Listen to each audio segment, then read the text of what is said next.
Hello and welcome to the Patreon edition of the I Vike It podcast. I'm back with David Dawson from the Wiltshire Museum. So welcome to the secret area. Looks much the same. It does rather, including the same food. Same food, yeah. Same mug. Yeah. So we've got 3 bonus questions for you to answer. Okay. So the first one is, what's the worst thing you've ever eaten? The worst thing. Worst thing.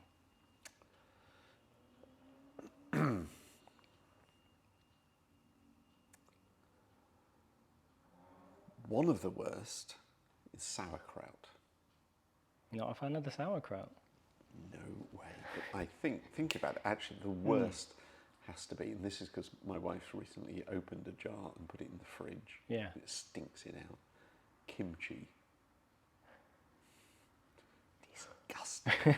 Absolutely and utterly disgusting. So those are the worst, and she forced me to try some. Yeah. And it tastes as bad as it smells. Yeah, I suppose it does taste like it smells. It is one of those, isn't it? But I'm not sure that would be very handy if I was a Viking. Because of course, preserving something in vinegar is a good way of preserving things. Yeah, we do it with wild garlic. Yeah. You salt the wild garlic and preserve it under the liquid, which sort of comes out with that same kind of, Be a lot of preserved food in the Viking Age. Yeah, well, you had to. Yeah. So that's I your might work. be a bit of a failure in the Viking times. Just eating fresh food, you're going to struggle. Well, if it's food is smoked or salted, that'd be fine. Yeah. It's the pickled stuff. So the next question is, what's the most memorable meal you've ever had? That has to be.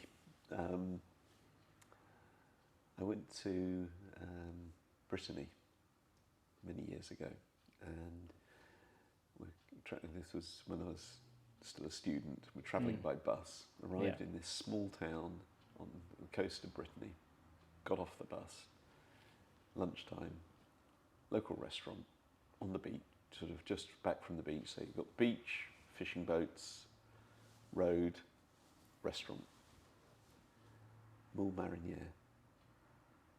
So Don't know what that is actually. No.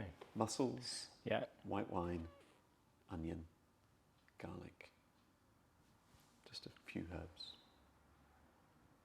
with crusty baguettes. Yeah. It was just magical. I don't like mussels. Like mussels? No. Hopeless. Yeah, no, that was just Not a fan. Gorgeous. I've had them, but I'm not a... Yeah. And the sort of slight follow-on from that was another memorable meal.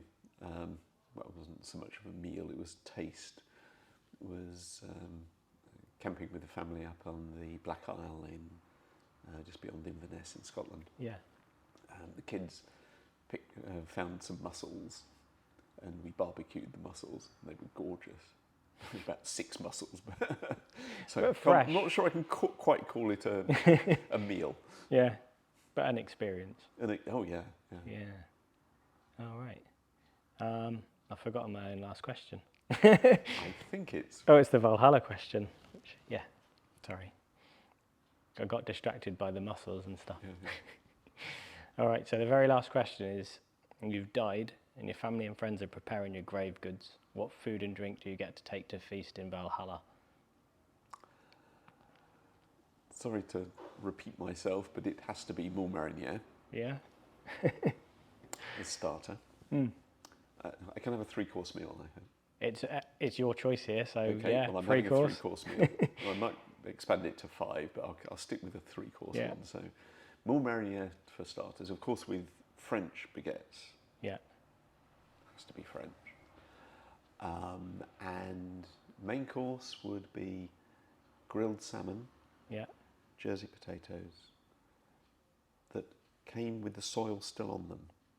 You have to wash them there and then, because if they come ready washed like you get in the packs, half the flavour's gone. Okay. So Jersey potatoes. Yeah. Some broccoli, grilled mushrooms, and béarnaise sauce. Okay? Yep. Coarsely ground pepper on the on top of the grilled salmon. That'll be lavish for Valhalla. These Eastern herbs. Norman cuisine, Eastern herbs.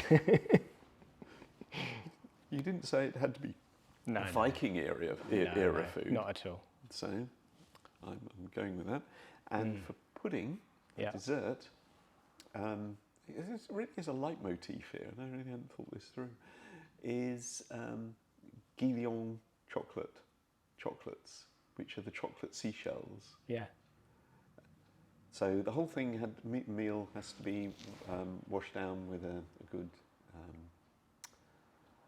nice nice bottle of good French white wine. There's a theme here, isn't there? Yeah, unfortunately.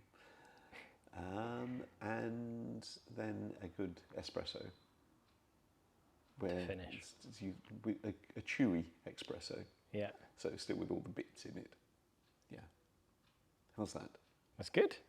That would be what I'd be taking. I think it might be the first time I've had a full course meal. Does that say something about my food?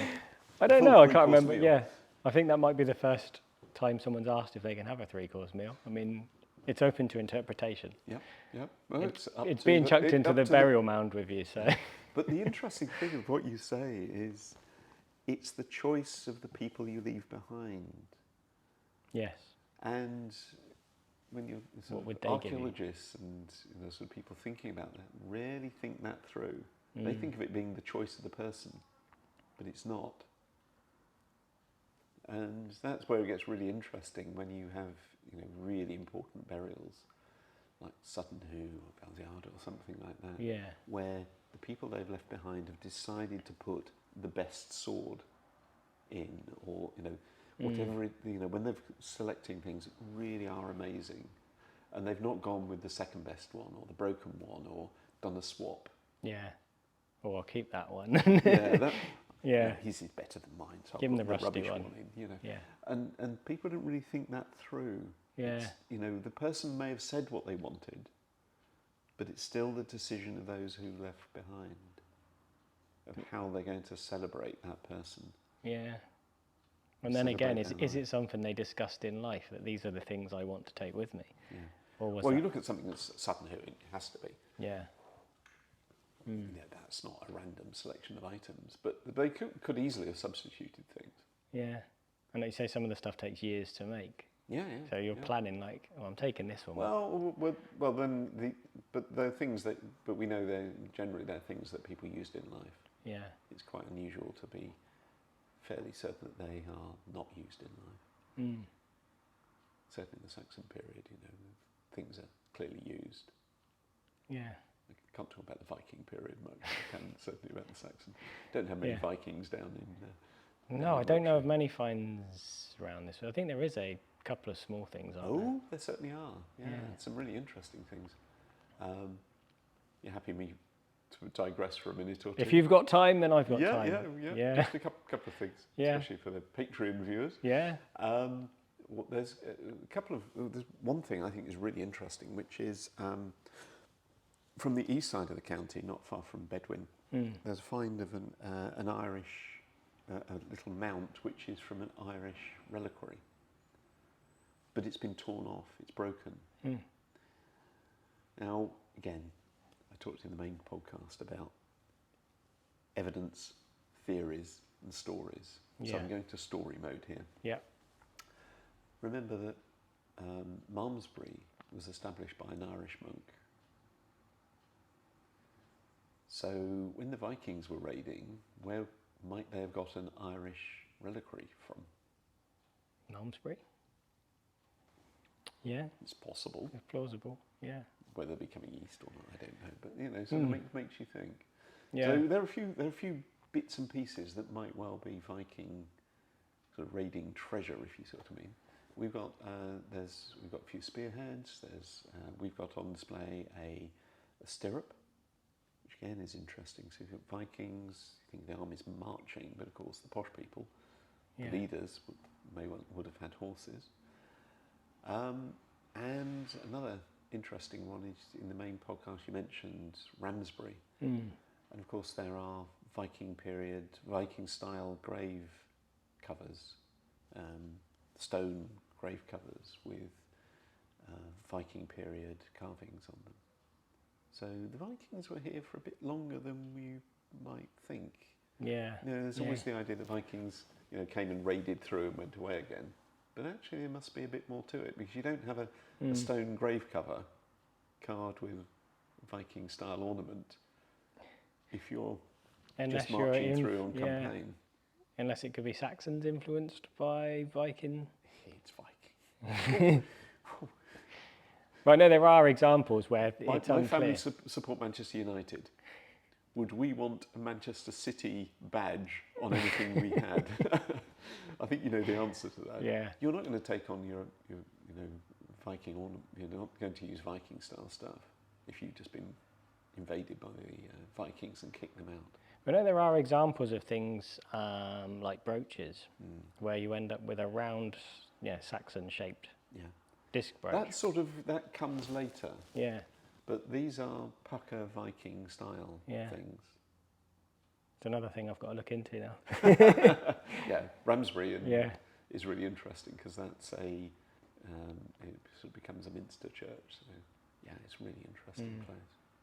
I've got a lot of homework now. Sorry. That's all right. We'll do another one at some point if you're down for it. Down the future, I'm sure there's more we can cover. Perhaps not head cheese next time. Right, well, thanks again for coming on. It's been a pleasure. Yeah, and thanks for watching. Okay, Bye. thanks. Bye, everyone.